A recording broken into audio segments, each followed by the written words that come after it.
러시아와 우크라이나는 현재도 계속 전쟁이 일어나고 있어 가족과 남편을 잃는 과부들이 많이 생겨나고 있습니다. 그런데 놀라운 사실은 이 전쟁의 피해자들인 러시아의 젊은 여성들이 한국으로 오기 위해 전쟁이 끝나기만을 기다리고 있다는 것입니다. 도대체 왜 그들은 멀고 낯선 나라인 한국을 선택하는 걸까요?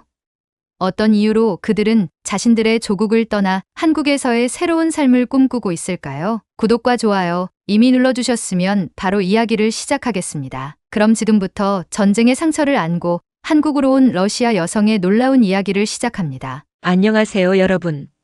저는 나리나 페트로바입니다. 2023년 6월 러시아 상트페테르부르크의 어두운 아파트를 떠나 한국 서울의 불빛 가득한 거리로 오게 되었습니다. 오늘 저는 여러분께 제 이야기, 그리고 저와 같은 수많은 러시아 여성들의 이야기를 들려드리려 합니다. 모스크바의 마지막 겨울밤 창밖으로 내리는 눈은 마치 제 마음을 대변하듯 차갑고 무거웠습니다. 침대 옆 탁자 위에는 제 남편 미하일의 사진과 그가 우크라이나 전선에서 보낸 마지막 편지가 놓여 있었죠. 사랑하는 나리나, 나는 돌아올 것이다. 우리가 꿈꿔왔던 모든 것들을 이루자. 하지만 그 약속은 지켜지지 않았습니다. 3개월 전 도네츠크 지역에서 미하일이 전사했다는 소식을 접했고 그와 함께 우리의 미래도 차가운 대지 아래 묻혀버렸습니다. 여러분은 혹시 인생에서 완전히 새로운 길을 선택해야 했던 순간이 있으신가요? 모든 것이 무너진 그 순간 문득 제 방벽에 걸려있던 서울의 야경 사진이 눈에 들어왔습니다. 그것은 우리가 결혼 전 언젠가는 함께 가보자고 약속했던 도시였습니다. 한국 드라마 도깨비를 함께 보며 설레던 그 순간들이 떠올랐고 그 밤 저는 결심했습니다. 이곳을 떠나 한국으로 가기로요. 러시아 우크라이나 전쟁이 시작된 이후 우리 러시아의 모든 것은 바뀌었습니다. 한때 활기차고 희망찬 거리는 어두워졌고 사람들의 표정에는 불안과 두려움이 가득했습니다. 저의 직장인 모스크바 대학교 도서관에서도 매일 전쟁 소식이 화제였고 모든 것이 전쟁에 맞춰 재편되고 있었습니다. 매월 물가는 오르고 필요한 물건들은 찾기 어려워졌으며 미래는 점점 더 불투명해졌습니다. 반면 인터넷을 통해 본 한국은 전혀 다른 세상이었습니다. 코로나 팬데믹이 지나가고 다시 활기를 찾은 서울의 거리, 넓고 깨끗한 지하철과 버스, 밤에도 안전하게 걷는 여성들의 모습, 그리고 한강변을 따라 라이딩하는 사람들의 평화로운 풍경. 이 모든 것이 제게는 러시아에서는 이제 상상하기 어려운 꿈 같은 일상으로 다가왔습니다. 우리 러시아에서 한국은 수년 전부터 큰 관심을 받고 있었습니다. 저 역시 대학 시절부터 한국 문화에 관심이 많았고 한국어도 조금씩 배우고 있었습니다. 그러나 그때의 관심은 단순한 취미였을 뿐 제가 실제로 한국에서 살게 될 것이라고는 상상도 못했죠. 제 주변에는 저와 같은 많은 러시아 여성들이 있었습니다. 남편이나 연인, 형제를 전쟁으로 잃고 혼자 남겨진 그들은 모두 불확실한 미래 앞에 두려움을 느끼고 있었죠. 올가, 이리나, 카티야. 그들은 모두 제가 한국행을 결심했다고 했을 때 놀라워했지만 이내 부러움의 눈빛을 감추지 못했습니다. 나리나, 내가 용기 있구나. 나도 만약 기회가 있다면 한국에 가고 싶어. 전쟁이 시작된 이후 러시아에서는 약 15만 명의 여성들이 홀로 남겨졌다고 합니다. 남편이나 가족을 잃은 여성들, 그리고 징집을 피해 해외로 떠난 남성들의 연인들까지. 이들 중 많은 이들이 새로운 시작을 찾아 해외로 눈을 돌리기 시작했고, 특히 한국은 그들의 관심 목록 상위에 자리했습니다. 저의 한국행은 그렇게 결정되었습니다. 다행히 저는 대학에서 영문학을 전공했고 한국어도 기초 수준이지만 공부했기에 어학원에서 러시아어와 영어를 가르치는 자리를 얻을 수 있었습니다. 서울 마포구의 작은 원룸에 짐을 풀면서 저는 제 인생의 새로운 장이 시작됨을 느꼈습니다. 창밖으로 보이는 서울의 밤하늘은 모스크바의 그것보다 훨씬 밝고 희망찬 것 같았습니다. 그리고 그날 밤 오랜만에 편안한 잠을 잘 수 있었습니다. 공습 경보나 폭발음에 대한 두려움 없이 미래에 대한 희망을 품고 말이죠. 수많은 러시아 여성들이 한국에서 새로운 삶을 꿈꾸고 있으며 실제로 그 꿈을 이루기 위해 노력하고 있습니다. 여러분은 어쩌면 한국의 발전된 모습, 안전한 사회, 그리고 수준 높은 문화에 익숙해져 있을지도 모릅니다. 하지만 저와 같은 외국인의 눈에 비친 한국은 어떤 모습일까요? 왜 우리 러시아 여성들은 한국을 새로운 희망의 땅으로 바라보게 되었을까요? 그리고 한국 사회는 우리에게 어떤 기회와 가능성을 제공하고 있을까요? 러시아와 한국 두 나라의 일상은 마치 밤과 낮처럼 대비됩니다. 2022년 2월 러시아의 우크라이나 침공이 시작된 이후 러시아 사회는 급격하게 변했습니다. 처음에는 특별 군사 작전이라 불리며 금방 끝날 것처럼 이야기되던 전쟁은 수개월 그리고 수년을 넘어 계속되었고 그 대가는 고스란히 러시아 국민들의 몫이 되었죠. 경제 제재로 인해 외국 기업들이 하나둘 러시아를 떠나기 시작했고 일상적으로 사용하던 제품들이 시장에서 사라졌습니다. 상트페테르부르크의 겨울은 원래도 길고 추웠지만 전쟁 이후의 겨울은 더욱 혹독했습니다. 에너지 수출 제한으로 인해 국내 난방 시스템에도 문제가 생기기 시작했고 정전은 일상이 되었습니다. 가끔씩 제 아파트에서는 난방이 갑자기 중단되어 영하 20도의 날씨에 담요를 몇 겹이나 덮고 잠들어야 했습니다. 이게 21세기 러시아의 모습인가? 전쟁 전까지만 해도 러시아는 강대국으로서의 자부심을 가지고 있었지만 이제는 그저 생존을 위해 하루하루를 버티는 나라가 되어버렸습니다. 물가는 계속해서 올랐고 루블화 가치는 폭락했습니다. 제가 대학 도서관에서 받던 월급으로는 기본적인 생활비를 감당하기도 어려워졌죠. 가장 마음 아팠던 것은 사람들의 변화였습니다. 전쟁 이전에 러시아인들은 친절하고 문화적인 자부심이 강했습니다. 하지만 전쟁이 길어지면서 사람들의 표정은 점점 더 어두워졌고 누구도 미래에 대해 이야기하지 않게 되었습니다. 거리에서는 군복을 입은 남성들의 모습이 더 자주 보였고 젊은 남성들은 징집을 피해 숨거나 해외로 떠났습니다. 러시아 사회는 마치 생기를 잃은 듯 했습니다.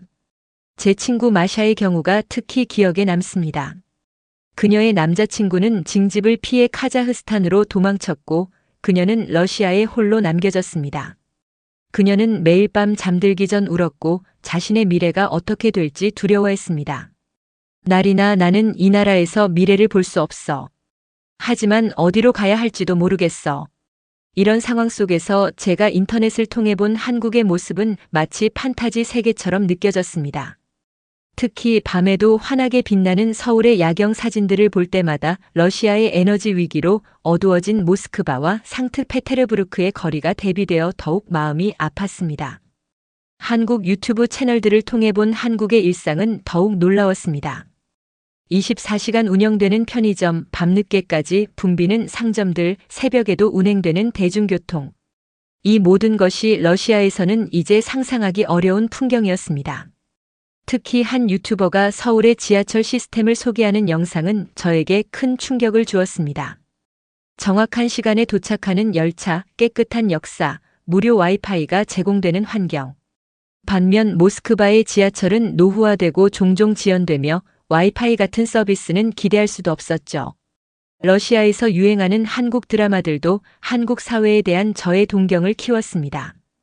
이태원 클라스, 스타트업, 사랑의 불시착 같은 드라마에서 그려지는 한국의 현대적인 도시 풍경, 첨단 기술이 일상화된 모습, 그리고 각자의 꿈을 향해 열심히 노력하는 젊은이들의 모습은 저에게 큰 영감을 주었습니다.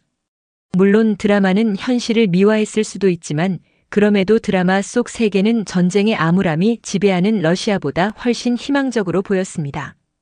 한국의 인터넷 속도도 저에게는 놀라운 점이었습니다. 러시아의 인터넷은 전쟁 후 검열이 강화되고 속도도 느려졌지만 한국은 세계 최고 수준의 인터넷 속도를 자랑했습니다. 이런 정보 접근성의 차이는 곧 사회의 개방성과 발전 가능성의 차이를 의미했습니다. 정보가 자유롭게 흐르는 사회는 그만큼 발전 가능성이 높고 구성원들의 기회도 많을 것이라 생각했습니다. 한국에 도착한 첫 주 저는 정말 문화 충격을 받았습니다. 처음으로 한국의 대형마트를 방문했을 때 그 풍요로움에 압도되었습니다. 러시아에서는 이미 구하기 어려워진 수입식품들, 다양한 브랜드의 제품들, 그리고 무엇보다 식료품 가격이 안정적이라는 사실이 놀라웠습니다.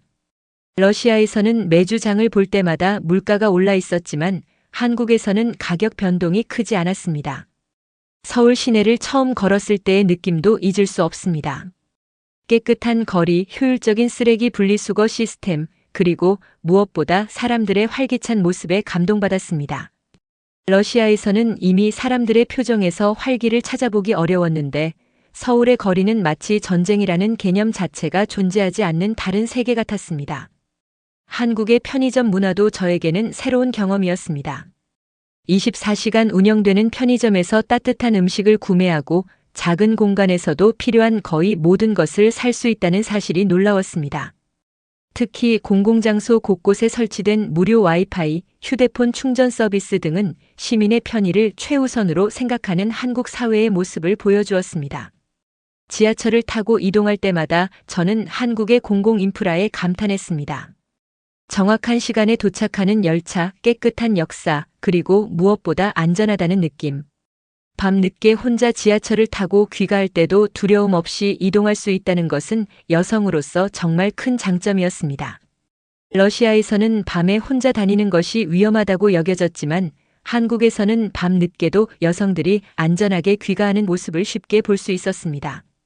제 친구 이리나에게 한국에서의 첫 인상을 메시지로 보냈을 때 그녀의 답장이 아직도 기억납니다. 나리나, 내가 그곳에서 행복해 보여 정말 기뻐. 나도 언젠가 그곳에 갈 수 있을까? 그녀의 메시지에는 부러움과 함께 러시아의 현실에 대한 체념이 담겨 있었습니다. 그리고 저는 더 많은 제 친구들이, 더 많은 러시아 여성들이 한국에서 새로운 희망을 찾을 수 있기를 바랐습니다. 한국에 온 지 몇 주가 지나자 저는 점점 러시아에서 느꼈던 불안감에서 벗어나기 시작했습니다. 더 이상 밤에 공습 경보 소리에 놀라 깨는 일도, 물가 상승으로 식료품 구입을 줄여야 하는 걱정도, 언제 전기가 끊길지 모른다는 두려움도 없었습니다. 대신 저는 한국어 공부에 집중하고 새로운 직장에 적응하며 차근차근 새 삶을 설계해 나가기 시작했습니다. 러시아의 어둠을 뒤로하고 한국의 빛 속으로 들어선 저에게 이 나라는 기회와 희망의 땅이었습니다. 그리고 저는 이제 그 빛 속에서 미래를 꿈꿀 용기를 다시 찾았습니다. 전쟁의 그림자가 드리워진 조국을 떠나 평화와 번영이 공존하는 한국에서 저는 제 인생의 새로운 장을 시작할 준비가 되어 있었습니다. 한국이 이렇게 발전할 수 있었던 것은 결코 우연이 아니라고 생각합니다. 전쟁의 폐허에서 일어나 세계적인 경제 강국으로 성장한 한국의 역사는 러시아 여성인 저에게 큰 희망이 되었습니다. 전쟁으로 상처받은 나라에서 온 저에게 한국은 상처를 극복하고 재건할 수 있다는 살아있는 증거였습니다. 그리고 이제 저는 그 역사의 일부가 되어 한국에서 제 인생의 새로운 역사를 쓰고 있습니다. 여성의 안전은 모든 사회의 가장 기본적인 척도라고 생각하기 때문입니다. 러시아에서 여성으로 살아간다는 것은 항상 경계를 늦추지 않는 삶을 의미합니다. 특히 전쟁 이후 상황은 더욱 악화되었습니다. 젊은 남성들이 전쟁터로 떠나거나 징집을 피해 해외로 도피하면서 거리에는 전쟁으로 인한 정신적 트라우마를 안고 돌아온 군인들이나 소외된 계층의 남성들이 많아졌습니다. 이는 곧 여성에 대한 범죄 증가로 이어졌습니다. 제 친구 카티아는 2022년 겨울 저녁 7시경 집으로 귀가하던 중 낯선 남성에게 공격을 당했습니다. 다행히 근처에 있던 행인의 도움으로 큰 피해는 없었지만 그 이후 그녀는 해가 지면 절대 혼자 밖에 나가지 않았습니다. 이런 일은 카티아에게만 일어난 것이 아닙니다. 제 주변의 많은 여성들이 비슷한 경험을 했고 우리 모두는 밤에 혼자 걷는 것을 두려워했습니다.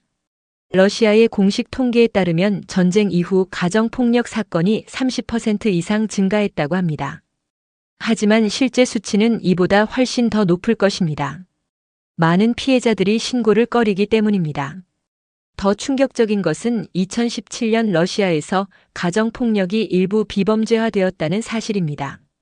처음 발생한 경미한 폭력은 행정 위반으로 간주되어 벌금형에 그치는 경우가 많아졌습니다. 이는 여성들에게 내 문제는 중요하지 않다는 메시지를 보내는 것과 같았습니다. 모스크바에서는 여성들이 서로를 보호하기 위한 비공식 네트워크를 만들어 운영했습니다. 우리는 SNS 그룹을 통해 안전한 귀가 경로를 공유하고 때로는 서로 동행해주기도 했습니다. 버스나 지하철에서 수상한 남성을 발견하면 다른 여성들에게 조용히 경고하기도 했죠. 이런 자구책이 필요할 정도로 여성의 안전은 보장되지 않았습니다. 한국에 도착한 첫날, 저는 이런 습관을 버리지 못했습니다. 숙소로 가는 길에 계속 주변을 경계하며 걸었고 어두운 골목길은 피해 돌아갔습니다. 하지만 곧 이런 행동이 한국에서는 크게 필요하지 않다는 것을 깨달았습니다. 서울의 거리는 밤에도 밝았고 CCTV가 곳곳에 설치되어 있었으며 무엇보다 사람들이 자연스럽게 늦은 시간까지 거리를 활보하고 있었습니다. 가장 놀라웠던 것은 밤 11시가 넘어도 공원에서 조깅을 하는 여성들의 모습이었습니다. 러시아에서는 상상할 수 없는 광경이었습니다. 한 번은 용기를 내어 밤 10시에 한강공원을 걸어봤는데 그곳에는 여전히 많은 사람들이 있었고 여성들이 혼자서 또는 친구들과 함께 여유롭게 산책하고 있었습니다. 그 순간 느낀 안도감은 말로 표현하기 어렵습니다. 마치 오랜 시간 무거운 갑옷을 벗어던진 것 같은 해방감이었습니다. 한국의 치안 상태는 전 세계적으로도 매우 높은 수준입니다. 가장 중요한 변화는 한국어 학습에 대한 열풍이었습니다. 많은 러시아 젊은이들, 특히 여성들이 한국어를 배우기 시작했습니다. 대학의 한국어 강좌는 늘 수강 신청이 조기에 마감되었고 사설 어학원의 한국어 반도 빠르게 자리가 찼습니다. 저도 대학에서 부전공으로 한국어를 선택했고 독학으로도 꾸준히 공부했습니다. 한국어를 배우는 이유는 다양했습니다. 한국 드라마나 노래를 자막 없이 이해하고 싶은 마음도 있었고 한국 회사에 취업하거나 한국에서 유학하고 싶은 실용적인 목표도 있었습니다. 그리고 많은 여성들에게는 언젠가 한국으로 이주해 새 삶을 시작하고 싶다는 꿈이 있었습니다. 러시아에서 전 러시아 대학생 한국어 올림피아드와 같은 한국어 경연 대회가 열리곤 했는데 이런 행사에는 항상 많은 참가자들이 몰렸습니다. 참가자들은 한국의 역사, 문화, 사회에 대한 깊은 지식을 보여주었고 한국어로 유창하게 발표하는 모습이 인상적이었습니다. 이런 한류의 영향으로 러시아 여성들은 한국에 대해 안전하고 발전된 기회의 나라라는 긍정적인 이미지를 형성하게 되었습니다. 특히 전쟁 이후 불안정해진 러시아의 상황과 비교하면서 한국은 더 나은 삶의 상징처럼 여겨졌습니다. 한국에 온 후 몇 달 동안 저는 서울의 곳곳을 드라마 속 장면들과 비교하며 돌아다녔습니다. 이태원 클라스의 단밤 포차가 있던 곳, 도깨비의 주인공이 걸었던 거리, 별에서 온 그대의 치맥 장면이 촬영된 식당. 이런 장소들을 방문하는 것은 마치 오랫동안 꿈꿔왔던 세계에 실제로 발을 들이는 것 같은 느낌이었습니다. 한국에서 만난 러시아 출신 친구들도 대부분 한류의 영향으로 한국에 오게 되었다고 합니다. 상트페테르부르크 출신의 율리아는 방탄소년단의 열성 팬이었고 모스크바에서 온 소피아는 한국 영화의 매력에 빠져 영화 연구를 위해 한국에 왔습니다. 이렇게 다양한 한류 콘텐츠들이 각기 다른 방식으로 러시아 여성들의 마음을 사로잡고 있었습니다. 한국 문화에 대한 이해는 한국 사회에 적응하는 데도 큰 도움이 되었습니다. 드라마나 영화를 통해 이미 한국의 예절, 관습, 사회적 규범 등에 대해 어느 정도 알고 있었기 때문에 문화 충격이 덜했습니다. 물론 실제 한국 생활은 드라마와 다른 부분도 많았지만 기본적인 이해가 있는 상태에서 새로운 것을 배우는 것은 훨씬 수월했습니다. 한류의 영향력은 전쟁 중에도 러시아와 한국 사이의 문화적 가교 역할을 했습니다. 양국 정부 간의 관계가 경색되었더라도 민간 차원에서의 문화 교류는 계속되었고 이는 미래의 관계 회복을 위한 씨앗이 될 것입니다. 한국에서 직업 경력을 쌓는 것은 제 미래를 위한 투자이기도 합니다. 국제적으로 인정받는 한국 기업에서의 경력은 향후 어떤 나라에서 일하게 되더라도 큰 자산이 될 것입니다. 러시아에서의 경력은 전쟁 이후 국제적 인정을 받기 어려워진 반면 한국에서의 경력은 글로벌 시장에서 가치를 인정받습니다. 한국에서 일하면서 제가 가장 감사하게 생각하는 것은 존중받는 느낌입니다. 러시아에서는 특히 전쟁 이후 젊은 여성들의 의견이나 역량이 종종 무시되는 경향이 있었습니다. 하지만 한국 직장에서는 제 의견이 경청되고 제 전문성이 인정받는다고 느꼈습니다. 이런 존중은 자존감을 높이고 더 나은 성과를 내도록 동기를 부여했습니다. 한국에서 일하면서 제가 깨달은 중요한 사실은 일이 단순한 생계 수단을 넘어 자아실현과 사회 기여의 도구가 될 수 있다는 것입니다. 러시아에서는 전쟁 이후 많은 사람들이 그저 생존을 위해 일했지만 한국에서는 자신의 가치와 능력을 인정받으며 성장하는 경험을 할 수 있었습니다. 마지막으로 한국에서의 직장 생활은 제게 희망을 주었습니다. 전쟁으로 인해 모든 것이 불확실해진 러시아에서 한국은 제가 다시 꿈을 꾸고 미래를 계획할 수 있게 해주었습니다. 이런 희망은 돈으로 살 수 없는 가장 소중한 선물이었습니다. 한국에서의 직장과 일상생활 경험은 저에게 새로운 시각을 제공했습니다. 체계적인 업무 환경, 성과 중심의 평가, 일과 삶의 균형, 그리고 미래에 대한 희망. 이 모든 것이 모여 제가 한국에서 새 삶을 시작할 수 있는 견고한 기반이 되었습니다. 그리고 저는 이런 경험을 통해 더 나은 사람, 더 나은 전문가로 성장하고 있습니다. 문화적 차이에 적응하는 것도 큰 과제였습니다. 한국은 러시아보다 훨씬 집단주의적이고 위계 질서를 중요시하는 사회입니다. 처음에는 이런 문화적 차이 때문에 오해가 생기기도 했습니다. 예를 들어 러시아에서는 상사에게도 직접적으로 의견을 표현하는 것이 일반적인데 한국에서는 이런 행동이 무례하게 여겨질 수 있다는 것을 배웠습니다. 또한 한국의 눈치라는 개념도 이해하는데 시간이 걸렸습니다. 러시아에서는 말로 명확하게 표현하는 것이 중요한데 한국에서는 종종 말로 표현하지 않아도 상황을 파악하고 적절하게 행동하는 것이 중요했습니다. 이런 문화적 차이를 이해하고 적응하기 위해 한국 친구들의 조언을 많이 구했고 한국 드라마나 예능 프로그램을 통해 한국인들의 소통 방식을 학습했습니다. 한국의 빨리빨리 문화도 처음에는 적응하기 어려웠습니다. 러시아에서는 일의 속도보다 정확성이 더 중요시되는 경우가 많은데 한국에서는 빠른 속도와 효율성이 강조되었습니다. 하지만 이런 차이점들이 오히려 제가 더 유연하고 다양한 상황에 적응할 수 있는 능력을 키워주었다고 생각합니다. 문화적 충격은 단순한 장애물이 아니라 세상을 다른 관점에서 바라볼 수 있게 해주는 창문이었습니다. 러시아와 한국 두 나라의 문화를 모두 경험함으로써 저는 더 넓은 시야와 더 깊은 이해력을 갖게 되었습니다.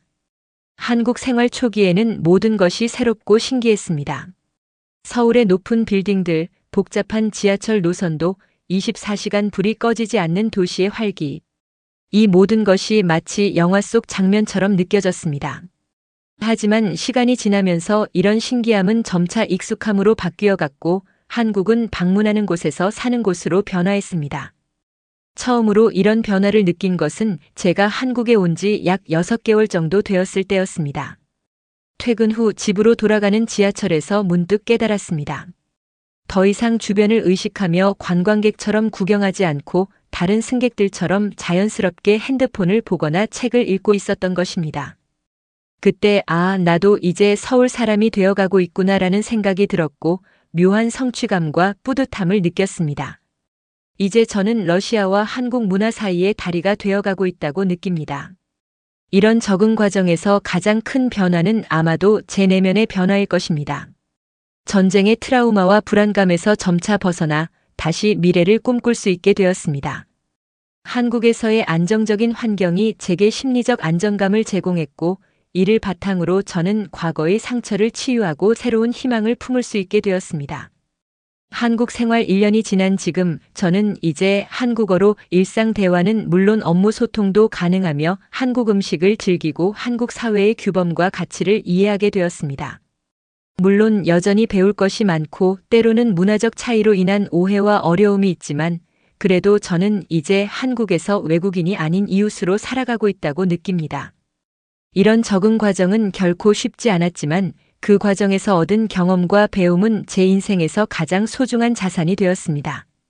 두 나라의 문화를 모두 경험하고 이해함으로써 저는 더 넓은 시야와 더 깊은 인간적 이해를 가질 수 있게 되었습니다. 그리고 무엇보다 한국에서의 적응 과정을 통해 저는 제 자신의 강인함과 회복력을 발견했습니다. 전쟁으로 모든 것을 잃은 듯 했지만 다른 나라에서 새 삶을 시작할 수 있는 용기와 능력이 제 안에 있었다는 것을 깨달았습니다. 이런 자신감은 앞으로 어떤 어려움이 닥쳐도 저를 지탱해 줄 것입니다. 적응의 여정은 아직 진행 중입니다. 여전히 배울 것이 많고 도전할 과제도 많습니다. 하지만 이제 저는 두려움 없이 그 여정을 즐기고 있습니다. 한국에서의 매일매일이 새로운 배움과 성장의 기회이며 저는 그 모든 순간을 소중히 여기고 있습니다. 어쩌면 완전한 적응이란 없을지도 모릅니다. 저는 항상 러시아인으로서의 정체성과 한국에서 살아가는 현실 사이에서 균형을 찾아갈 것입니다. 하지만 그것이 바로 이주민으로서의 아름다움이 아닐까요? 두 세계 사이에서 두 문화의 장점을 모두 품고 살아가는 특별한 관점을 가질 수 있는 것이 바로 우리의 특권이라고 생각합니다. 여러분, 나리나의 이야기 어떠셨나요? 전쟁의 아픔 속에서도 새로운 희망을 찾아 한국으로 온 그녀의 용기가 정말 감동적이지 않으신가요? 사실 이 이야기를 준비하면서 저도 많은 생각이 들었습니다. 우리가 당연하게 여기는 한국의 일상이 밤늦게도 안전하게 귀가할 수 있는 거리, 24시간 불이 켜진 편의점, 정확하게 도착하는 지하철, 빠른 인터넷까지 누군가에게는 간절한 꿈이 될 수 있다는 사실이 새삼 놀라웠습니다. 전쟁의 상처를 안고 먼 이국 땅에 와서도 포기하지 않고 새의 삶을 개척해나가는 나리나 같은 분들을 보면서 우리가 얼마나 평화롭고 발전된 나라에 살고 있는지 다시 한번 감사함을 느꼈습니다. 여러분도 오늘 이 이야기를 통해 우리의 일상에 감사함을 느끼시고 또 각자의 자리에서 꿈을 향해 도전하는 모든 분들에게 응원의 마음을 보내시면 좋겠습니다. 오늘 영상이 마음에 드셨다면 구독과 좋아요, 그리고 여러분의 생각을 댓글로 남겨주세요. 다음 영상에서도 여러분의 마음을 울리는 감동적인 이야기로 찾아뵙겠습니다. 항상 행복하세요. 감사합니다.